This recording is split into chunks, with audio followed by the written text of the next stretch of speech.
Ja, was ist denn? Jetzt habe ich gerade 5 Kilo abgenommen. Wo? Was da auf dem Klo? Na, an der Haustür. Du Facke.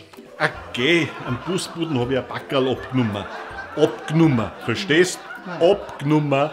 Ja, ich versteh dich schon, du Witzbold. Das muss mindestens 5 Kilo wiegen.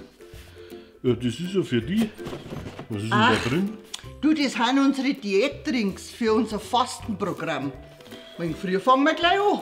Morgen früh. Sag einmal, bist du narrisch? Das Zeug war sauteuer. Und wahrscheinlich auch ganz was Gutes, hä? Ja, an was wirst jetzt du das kennen? Ja, jedenfalls einen Jojo-Effekt hat's nicht. Depp, du! Okay, her.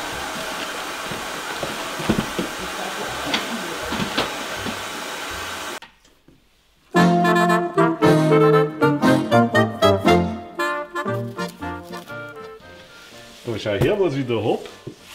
Ja, was ist denn jetzt das? Wir wollten doch eine Diät machen. Ja, macht man ja auch. Und zwar eine Leberkastdiät. Eine Leberkastdiät. Das habe ich auch noch nie gehört. Naja, weil es halt noch nie einer gemacht hat. Ja, das wird schon seinen Grund haben. Und wie soll jetzt das gehen? Wie bei jeder anderen Diät auch. Wir essen jetzt einfach so viel Leberkast, bis wir keinen mehr sehen können. Und dann nehmen wir von ganz allein ab. Also, besonders wissenschaftlich fundiert hört sich das aber nicht, okay? Ja, mei, für sowas braucht es alle Pioniere. Also, ich opfer mich jetzt einmal für die Wissenschaft, gell? 1,5 Stunden bei 160 Grad müsste gelangen, oder? Also, der Mann ist ja sowas von selbstlos. Unglaublich. Es wird ja bald daherkommen, dass wir Weißbier-Diät machen. Nein.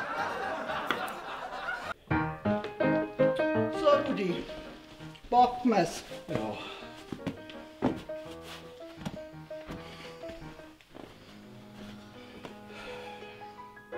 Hilft dir nix. Und? Na toll. Ganze 800 Gramm.